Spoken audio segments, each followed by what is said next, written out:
take 3, I guess. There's some people walking around the house, but I got to thinking about some things earlier today. I was at a cafe. I was editing a friend's paper, and I really like going through people's work and providing like little comments and saying like, oh, I latched onto this word that you use because it makes me think of like X and Y implications as to your argument or whatever. But in the midst of that, I told one of my friends what I was doing with this channel thing, and she was shocked that I had to therapize myself so directly and forthright in terms of my relationship with this. And this is coming from a person who would like complain about the pictures that I would take of her sometimes unintentionally making her chin look fat.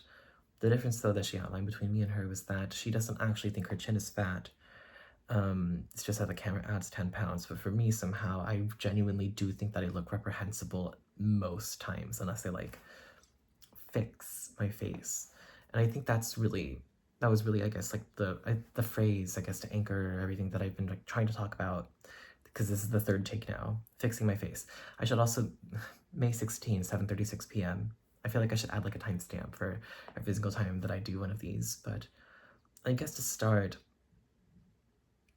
when I was at the cafe, it got me thinking about how I view other people.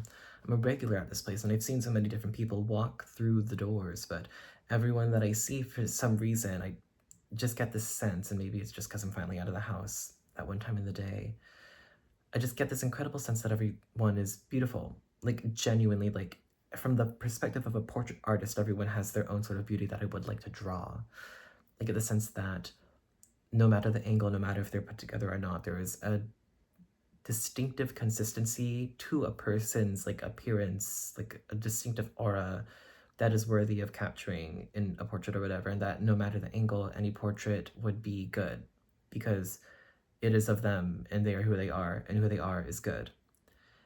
And in some of the past takes that I was doing of this video, I like wrote in a journal, I remembered that I had written at one point that whenever I see like a person in such a place, I only see completeness, in the sense that the interaction between like my eye and them, seeing them, whoever they are in this slice of like the fourth dimension or whatever, whoever they are in this moment, the creation of that moment is complete and final in and of itself. Like, it's already been done by the time that I realize what's happening. Like, they are who they appear as to me, and I would not change anything about that when I see them.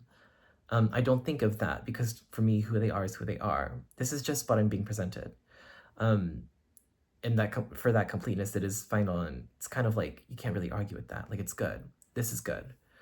But when I see other people, I never think to myself if they think about themselves the way that I think about myself sometimes, which is that I look at myself and I don't see completeness, I only see incompleteness. I think I am not who I want to be right now. I'm not living to my fullest potential. I don't doubt that other people think that, but whenever I see another person, even if they're like shaking in their boots, I never think that like, oh, there's something about this person that I could fix. Which is to say, I guess, then it got me thinking that there maybe are some things that I would want to fix about myself, but they're not quite instant. You can't really go about them all that quickly. It's like really slow change. It got me thinking about ContraPoints for some reason, at least in the making of like whatever this is. If you've been on YouTube long enough, you probably know ContraPoints. YouTuber, philosopher, pop philosopher, I would say. I found her through her video on incels, which, funnily enough, I know like looks maxing, you kind of like, it is focused on changing the seemingly unchangeable things. ContraPoints, I forget if it was in this video, but she brought up this thing called Foppington's Law that she made up based on like a character that she had, where social hierarchies sort of get encoded in the shape of your skull compared to like other people from other demographics or whatever. And I think for incels, and a lot of people, oh gosh, no, I don't, there's a better way that I can make that point. Incels are psychologically deranged and gross, but it is compelling to me because I feel like there is something there. There's a part of me that, in wanting to fix my periods and make myself more legible in certain like ways of like desirability or whatever, There's a part of me that wants to control the agreement or disagreement that I have between people, that comes between us, by fixing my face. Which I think is why, for so many people, like, the idea of like vanity or like appearances is so charged in a way that I think I've tried to avoid, and I've felt a bit proud of having avoided for so long. But now I find I'm in a place where it's like I actually do just need to consider what my relationship to myself is, how it potentially gets in the way or facilitates connection. Which is also to say, when I think about last night, at least when I was making the videos, I was looking back and I noticed that in the beginning I was really animated. I wanted to perform for the camera a little bit, and over time, as I just kept doing more and more takes, I found that it was kind of becoming infeasible, and I sort of eventually settled more into, I sat a bit lower in my chair, and my voice got a bit lower, and I got a bit more hushed, and it was a bit more natural, the way that I would talk with like a normal person. But then I kind of looked at myself and I found like my own charm that I identified in myself at that moment, at the very least, and I thought that I was charming as being a bit childish somehow. Like, I looked at myself and I did see just kind of a kid in his room, which is not false. Like, I am a kid in my room. But there's a part of me, at least in the grander scheme of things, in terms of like being a 23-year-old in this day and age, that's not quite able to grow up yet because there's not like that same ability to be financially independent and free, especially in this administration as a queer person. I get the sense that maybe the way that my face is the way that, maybe the reason why my face is the way that it is, or the way that I present myself, the way that that is the way that it is because I just kind of like, in a paranoid way, anticipate a mutual dissatisfaction with the way that I am right now, if only because maybe I'm projecting this thing that's happening inside my head onto other people, where in the same way that I think of myself and I imagine like, oh, you're not where you need to be right now in life. Why do you look like that? You still look like a baby. No one's gonna want to, no one's interested. This is not gonna work on anyone. I anticipate maybe even just like the parental figures in my life looking at me and being disappointed that I haven't quote unquote grown up yet in certain ways, that I haven't matured, that I haven't the body of a man, I guess. Even if it's not entirely something that I'm interested in, but I feel like if I did have, would provide me certain privileges, because it does, patriarchy.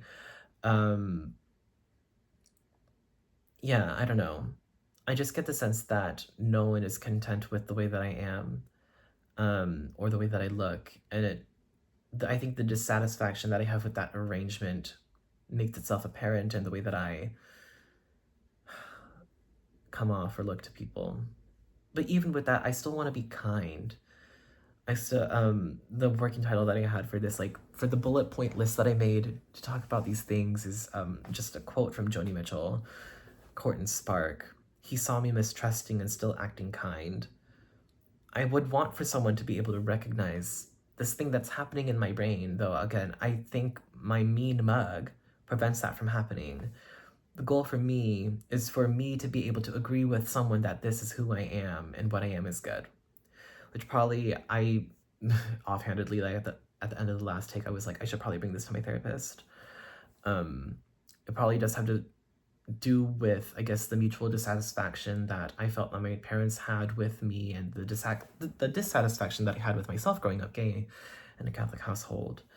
The deeper anxiety that I worry if anyone would ever agree to this thing that I just said, if everyone would ever think that of me, that I am complete in who I am, and that who I am and what is distinctive about me, even if I hate it, like, it's still good and worthy of being like depicted and seen, even if I never asked for it. I guess to like, I can also quote FKA Twigs, like, would you do it even if I didn't ask you? And I guess that's kind of where my thinking ends on that topic right now.